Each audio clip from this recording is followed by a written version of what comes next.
నమస్కారం ప్రజలారా, నా యూట్యూబ్ ఛానల్. నా పేరు రాజు.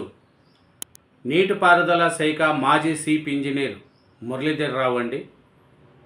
అతని ఇంట్లో ఏసీబీ సోదాలు చేపట్టింది. ఆదాయానికి మించి కేసులో బంజారాహిల్స్లోని ఆయన నివాసంలో ఏసీబీ అదుపులోకి తీసుకునిందండి. అతని ఆస్తులను చూసుకుంటే మనుషులు ఇచ్చరపోతారండి. ఇంచుమించు 500 కోట్ల రూపాయల వరకు ఆయన అక్రమంగా సంపాదించారనేది బయటపడుతుంది. ఆయనగా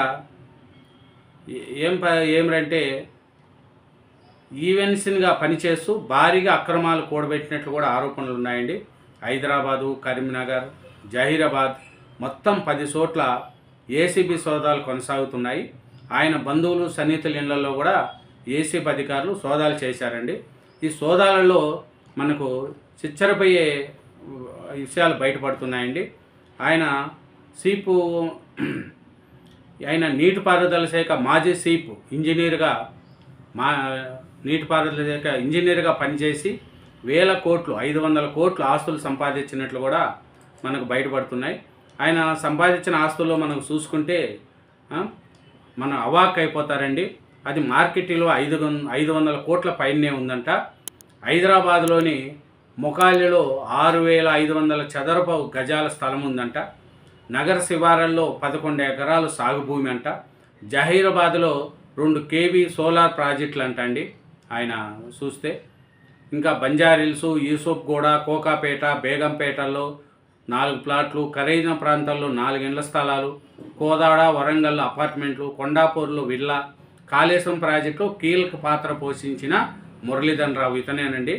కాళేశ్వరం ప్రాజెక్టు తెలుసు కదా మనకు కూడా. కాళేశ్వరం ప్రాజెక్టు అది కట్టిన 2-3 సంవత్సరాలకే మేడిగడ్డ దగ్గర పిల్లర్లు కిందకి పడిపోవడం కూడా మనం చూసే ఉన్నాం. దాని మీదనే ఇప్పుడు రేవంత్ రెడ్డి గారు కూడా కమిషన్ వేశారు.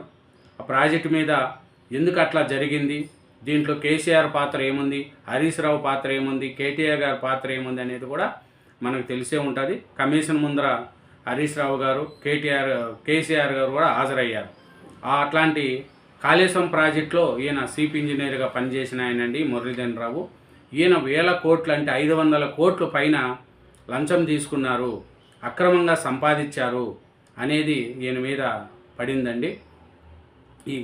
ఈయన ఎందుకంటే కీలక ప్రాజెక్టులు ఈయనే కీలకం. అందుకే కదా మన రేవంత్ రెడ్డి గారు చెప్తున్నారు, కాళేశ్వరం ప్రాజెక్టులో అవినీతి జరిగింది. ఒక చీఫ్ ఇంజనీర్గా పనిచేసిన ఆయనే 500 కోట్ల పైన ఆస్తులు సంపాదించినాడు అంటే ఇంకా కాళేశ్వరం ప్రాజెక్టులో ఎంత జరిగింటుంది, ఎంత అవినీతి జరిగింటుంది అనేది కూడా ఇప్పుడు రేవంత్ రెడ్డి గారు దాని మీద దృష్టి పెట్టారండి. ఈయన ఆస్తులన్నీ అక్రమార్జంగా గుర్తించారంట అండి. బంగారము, బ్యాంకు ఖాతాలు, ఫిక్స్డ్ డిపాజిట్లు, ఇంకా కొన్ని వెల్లడించాల్సిందని కూడా ఏసీబీ డీజీ చెప్తున్నారండి. అతను చూడండి, అత్యంత ఖరీదైన ప్రాంతం 6500 చదరపు గజాల స్థలం అంట. అంటే దాదాపు 1.5 ఎకరాల. హైదరాబాద్ శివార్లో 11 ఎకరాల పొలం. హైదరాబాద్తో సహా తెలంగాణలోని వివిధ ప్రాంతాల్లో వాణిజ్య సముదాయాలు, అపార్ట్మెంట్లు, 5 స్టార్ లగ్జరీ ఇళ్లాలు, సెలబ్రిటీ ప్రాజెక్టులలో కోట్ల రూపాయలు విలువైన ప్లాట్లు, ఇవన్నీ కూడా మన మురళీధర్ రావు గారు చేశారండి. కాళేశ్వరం ప్రాజెక్టులో అత్యంత కీలకంగా వ్యవహరించిన విశ్రాంతి ఇంజనీర్ అండి ఇతను ఇన్సీప్ మురళీధర్ రావు అంట అండి.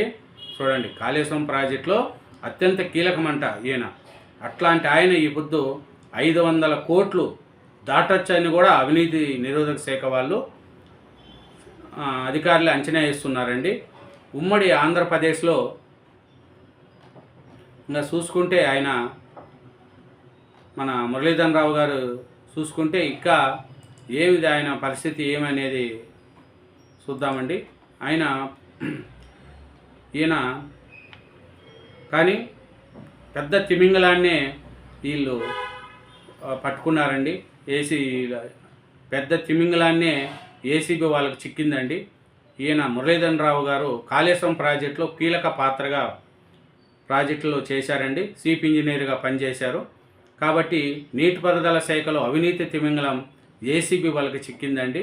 ఈయన ఇంజనీరింగ్గా పనిచేసి ఉద్యోగ విరమణ పొందిన మురళీధర్ రావును ఆదాయానికి మించిన ఆస్తుల కేసులో అవినీతి నిరోధక శాఖ అధికారులు మంగళవారం ఉదయం అదుపులోకి తీసుకున్నారండి. ఈయన 500 కోట్లు దాటొచ్చని, ఇంకా ఫిక్స్డ్ డిపాజిట్లు గోల్డ్ అంతా బయటపడుతుంది అనేది కూడా తెలుస్తుందండి. ఈయన కాళేశ్వరం ప్రాజెక్టులో చీఫ్ ఇంజనీర్గా పనిచేశాడు కాబట్టి ఈయన పరిస్థితి ఏమి అనేది కూడా మనకు తెలుస్తుందండి. ఇంకా ఈయన పరిస్థితి చూస్తే ఈయన చాలా చేశాడు. నీటిపారుదల శాఖలో పలు కీలక విభాగాలకు మురళీధరరావు నేతృత్వం వహించారంట. అంటే ప్రాజెక్టులు, టెండర్లు, ఆమోదం వేసే కమిషన్ రేటు అన్నిటికీ ఈయన చైర్మన్గా పనిచేశారంట. ప్రాజెక్టుల నిర్మాణ సామాగ్రి ధరలను నిర్ణయించే అధికారం కూడా ఈయనకే ఉండేదంట. చూడండి, అన్నీ మొత్తము ఈయన చేసింది అట్లాంటివే. టెండర్లు కానీ ప్రాజెక్టులకు ఇవ్వాలంటే దాంట్లో కమిషన్ తీసుకోవడం ఇవన్నీ చేసింది. ఉమ్మడి రాష్ట్రంలో తెలంగాణ ఏర్పాటు అనంతరం నీటిపారుదల శాఖ మురళీధరరావు బాధ్యతలు నిర్వహించారండి. ఈయన పరిస్థితి ఏమిటంటే తెలంగాణ వచ్చిన తర్వాత ఉమ్మడి రాష్ట్రంలో కూడా ఈయనే పనిచేశాడు. తెలంగాణ రాష్ట్రం అనంతరం కూడా నీటిపారుదల శాఖగా చీఫ్ ఇంజనీర్గా ఈయన పనిచేశారు. ఉమ్మడి ఆంధ్రప్రదేశ్లో అలాగా ఉండి తర్వాత తెలంగాణ ఏర్పడింది కూడా అదే చేశారండి. కాబట్టి మన ఈయన మురళీధరరావు గారు చేసే ఈ అవినీతికి చిక్కడం చాలా చేశారండి. ఈయన చేసుకున్నారు ఏమిటంటే చూడండి, మురళీధరరావు బాధ్యతలు నిర్వహించారు. అనేక ప్రాజెక్టుల నిర్మాణంలో ముఖ్య పాత్ర పోషించారు. కాళేశ్వరం నిర్మాణంలో కీలక బాధ్యతలు తీసుకున్నాడు ఈయనేనండి.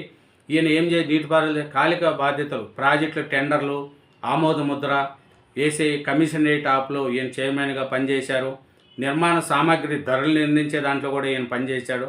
కాబట్టి అన్నిట్లో కూడా ఈ లంచాలు తీసుకోవడం 500 కోట్లకు చేశారండి. ప్రాజెక్టుల పునరాగతితో చేపట్టిన కాళేశ్వరం, పాలమూరు రంగారెడ్డి, సీతారామ, దిండి తదితర ప్రాజెక్టుతో పాటు అనేక ఎత్తిపోతల పథకాలు ఆయన ఆయంలో నిర్మించారు. చూడండి, 2013లోనే ఉద్యోగ విరమణ చేసినప్పటికీ ఆయన సర్వీసును నేటి ప్రభుత్వం పొడిగించింది. రాష్ట్ర ఏర్పాటు అనంతరం 2014 నుంచి జనరల్గా పనిచేశారు. కాంగ్రెస్ ప్రభుత్వం అధికారం చేపట్టాక 2024 జనవరి వరకు కొనసాగారు. చూడండి, ఆయన 2013లో రిటైర్ అయ్యారు. తెలంగాణ రాష్ట్రం ఏర్పడిన తర్వాత 10 సంవత్సరాలు మన కేసీఆర్ ప్రభుత్వం అతను పొడిగించింది. ఆయన చీఫ్ ఇంజనీర్గా పనిచేస్తూ కాళేశ్వరం ప్రాజెక్టులో ప్రముఖ పాత్ర పోషించారండి. కాబట్టి ఈ మురళీధరరావు అక్రమ ఆస్తులు 500 కోట్లు దాటాయనేది మనకు అందరికీ తెలుస్తుందండి. ఇంకా బంగారము, ఫిక్స్డ్ డిపాజిట్లు కూడా ఇంకా తెలియాలనేది కూడా మన అవినీతి అధికారులు ఏసీబీ బృందాలు చెప్తున్నారండి. ఇంకా ఏసీబీ వాళ్ళు ఈయన ఆస్తుపాస్తులు ఇంకా ఎంత ఉందా అనేది కూడా నిదానంగా తెలుస్తుందండి. ఒక నీటిపారుదల శాఖలో పలు కీలక విభాగాలకు ఈయన మురళీధరరావు గారు నేతృత్వం వహించారండి. కాళేశ్వరం ప్రాజెక్టులో కీలక పాత్ర పోషించి ఇంత అవినీతికి పాల్పడారండి. Thank you very much. నా ఛానల్ సబ్స్క్రైబ్ చేయండి, నా వీడియోను లైక్ చేయండి.